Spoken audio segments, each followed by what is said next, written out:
right, if you've ever felt intimidated by seafood in the kitchen, you're certainly not alone. But our next guest is here to change that. Chef Ari Kolender is one of the most exciting voices in modern American seafood. From his roots in Charleston to his acclaimed restaurants right here in LA, Ari has redefined coastal cuisine with a fresh, thoughtful, and deliciously simple approach. Now he's bringing that philosophy to home cooks everywhere with his debut cookbook, How to Cook the Finest Things in the Sea, a love letter to seafood, and a guide to doing less with more kitchen confidence.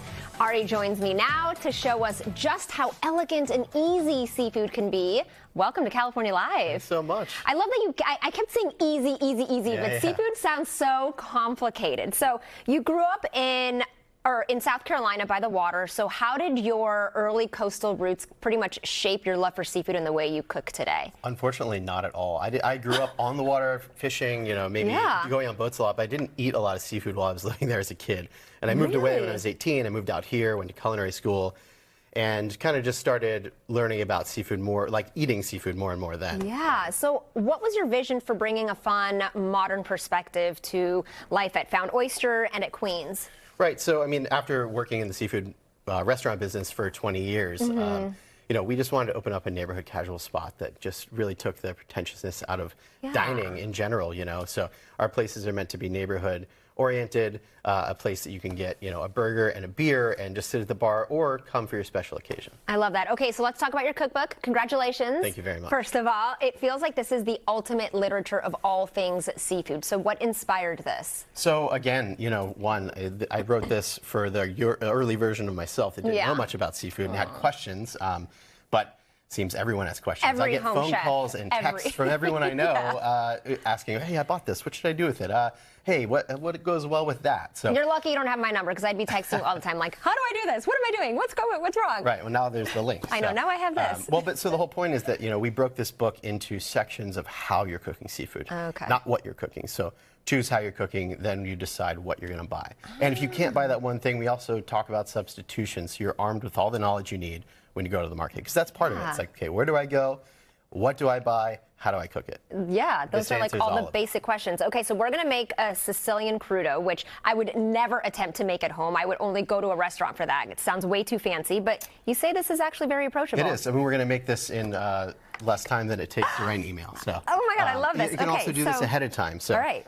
We're going to slice the fish and put it on the plate, but you can put that plate in the fridge and just hold on to it. So I have local yellowfin tuna, some ocean trout, some scallops from Maine, and then also some halibut from Santa Barbara. What do you want to see on your crudo? Let's do the halibut. Okay, just halibut? Halibut and salmon. Okay. So how important is it to get sushi grade fish? So sushi grade is a marketing term. It really is not regulated in any way whatsoever. In fact, it really kind of just means they're freezing the fish so that parasites, if they are present, will die. So, at the restaurants, we don't use sushi grade fish. We use fresh fish that is, of the highest quality. So that's what we're looking for when we go and buy for ourselves at home as well. Now, what are the do's and don'ts to cutting and slicing? I saw you did that very seamlessly, but I feel like I wouldn't be as graceful as you. Right. What are we doing here? Well, first thing you have to do is make sure you have a really sharp knife. Okay. And does the type of knife matter? It does. Obviously don't use a bread knife, but Sure, yeah. Honestly, it really doesn't. No? As long as it's sharp, because, this is technically like a paring knife, but I use this to butcher 100-pound tuna. So it really is about confidence in practicing and, start with your onions and your lemons and your things like that, and then you can work into cutting fish. But you just want to just be delicate and have some respect for what you're doing. Okay, so now let's move on to storing the fish. I don't imagine anyone would have a leftover, but I have had shrimp leftover, and I just kind of plop it into the freezer. So what is the correct way to freeze leftover fish? Right, so that's actually perfect. Things like scallops and shrimp, and even fish will freeze well if you take care of it. So what I like to do is buy a food-grade paper, wrap the fish inside of that. When you mean paper, like parchment paper? Yeah, well, no, more of like a absorbent paper. So like not exactly a paper towel, but there's like a bounty paper towel, but you can use that.